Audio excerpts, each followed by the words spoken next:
င်္ဂလာပါရှင်ဗမာတိုင်းကြားပါရာဖင်တင်ဆက်မှုအစီအစဉ်မှာပြန်လည်ကြိုဆိုလိုက်ပါရရှင်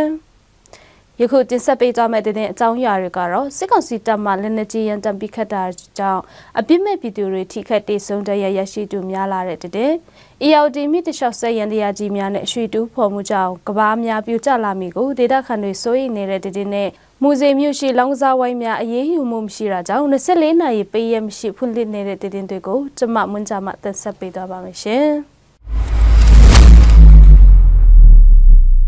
စစ်ကောင်စီတပ်မှပြည်သူများရှိရာကျေးရွာအတွင်းလက်နက်ကြီးပစ်ခတ်တာကြောင့်ပြစ်မဲ့ပြည်သူများထိခိုက်ဒဏ်ရာရရှိပြီးနေအိမ်များပျက်စီးသွားတာတွေများလာကြောင်းသိရပါတယ်။ဒီဇင်ဘာလ30ရက်နေ့ညနေပိုင်း3နာရီအချိန်ခန့်ကလည်းဖက်ကတ်လုံခင်းတေရမစွပြကျင်းထောင်မှာတပ်စခန်းချနေတဲ့စစ်ကောင်စီတပ်မှအနီးနားကျေးရွာများတို့60မမဟုယူဆရတဲ့လက်နက်ကြီးရန်တမ်းပစ်ခတ်လိုက်တာကြောင့်စံခါကတလိပ်ဖျားကျောင်းဝင်းနဲ့ကျေးရွာအတွင်းကြပောက်ကွဲတာကြောင့်ရွာသားတဦးတေဆုံးသွားပြီးရွာသား6ယောက်ထိခိုက်ဒဏ်ရာရရှိခဲ့ကြောင်းသိရပါတယ်။လက်နက်ကြီးတပ်ပေါက်ကွဲပြီးထိခိုက်ဒဏ်ရာရရှိသူတွေကိုဒေရလူမှုကူညီရေးအတင်းများမှဖက်ကန့်ပြည်သူစေယုံတို့ပို့ဆောင်ပေးပြီးစေကုတခံယူနေကြောင်းနဲ့ဒဏ်ရာပြင်းထန်သူအချို့ကိုတော့မြစ်ကြီးနားစေယုံတို့ပို့ဆောင်ပြီးစေကုတခံယူနေကြောင်းသိရပါတယ်။တေဆုံးတော်ဦးကွန်ရင်နော်ဂျာကိုဒီဇင်ဘာလ30ရက်နေ့မေမြုပ်တကြိုလိုက်ပြီးဖြစ်ကြောင်းလည်းသိရပါတယ်ရှင်။ကျေးရွာအနီးနားတွေတိုက်ပွဲမရှိပေမဲ့စစ်ကောင်စီတပ်မှပြည်သူတွေရှိရာကျေးရွာအတွင်းရည်ရွယ်ချက်ရှိလက်နက်ကြီးရန်တမ်းပစ်ခတ်တဲ့အပေါ်ပြည်သူတွေအလိုမရှိကြောင်းနဲ့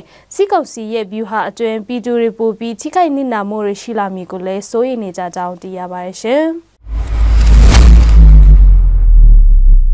ဝိုင်းမော်မြို့နယ်ငကန်ကျေးရွာ KBC နှစ်ချင်းဖျားကျောင်းဝင်းအနီး ELD မိကံဘေးတွေစက်ရန်တရားကြီးများနဲ့ဒီဇင်ဘာလ21ရက်နေ့ညမှာစပြီးရွှေတူးဖို့နေကြောင်းဒေသခံတွေထမှသိရှိရပါတယ်။ယခုရွှေတူးဖို့နေတဲ့ကုမ္ပဏီလောပန်းဟာဂွေတူပြည်သူစစ်မှအရာရှိတူဖြစ်ကြောင်းနဲ့အလုတ္တမ10ဦးဝန်းကျင်နဲ့24နာရီရွှေတူးဖို့နေကြောင်းလည်းသိရပါတယ်။ယခုလိုဖျားကျောင်းဝင်းအနီးရွှေတူးဖို့နေတာကြောင့်မိုးရတီအတွင်းကဘာပြူလာမီကိုလည်းစိုးရိမ်ကြောင်းနဲ့အခြားနေရာတို့ပြောင်းရွှေ့ပေးဖို့ဒေတာခန်များတောင်းဆိုနေကြကြောင်းလည်းသိရပါတယ်။အလားတူလဘန်ကထောင်နဲ့နောင်ချင်းကျေးရွာသားတွေလည်းဆက်ရန်တရားများဖြင့်နင်းနေညံ့ညရွှေတိုးဖို့နေပြီးဆက်ဆုညတန်တွေကြောင့်အနီးဝန်းကျင်ရှိပြည်သူများစိတ်အနှောက်အယှက်ဖြစ်ကညအချိန်အိမ်မပျော်မှုတွေအထိခံစားနေရကြောင်းသိရပါတယ်ရှင်။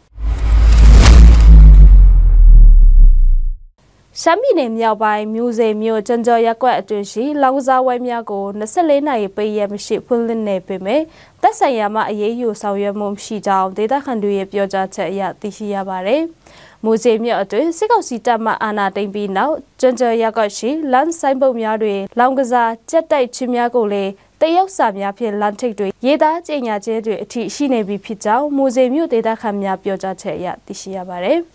အဆိုပါလောင်ကစားဝဲများသည်24နာရီပေးရမရှိဖွင့်လှစ်ထားပြီးမြည်ပြက်လင်လေမြစ်ဆက်နိုဘီဖွင့်လှစ်သည့်အတွက်ဒေတာခန်များကတက်ဆိုင်ရာကိုတိုင်ကြားပေမဲ့အရေးယူမှုမရှိကြောင်းထိုအလောင်စားဖွင့်လှစ်သူများကအခွန်ပေးပြီးဖွင့်လှစ်ထားတဲ့ဖြင့်အရေးယူဖို့ခက်ခဲကြောင်းလေဒေတာထန်သူကပြောပါတယ်။၎င်းလောင်စားယုံများဟာပြည်သူစစ်နဲ့စစ်ကောင်စီတပ်များပူးပေါင်းဖွင့်လှစ်ထားတာကြောင့်ပြည်သူတွေကတိုင်ကြားရခက်ခဲနေကြောင်းလည်းသိရပါတယ်။မူစေဒေတာဟာစစ်ကောင်စီတပ်ဖွဲ့အပြင်ပြည်သူစစ်တပ်ဖွဲ့နဲ့တိုင်းတာလက်နက်ကိုင်တပ်ဖွဲ့တို့အများဆုံးတွာလာလှုပ်ရှားနေတဲ့နေရာဒေတာတစ်ခုဖြစ်ကြောင်းလည်းသိရပါတယ်ရှင်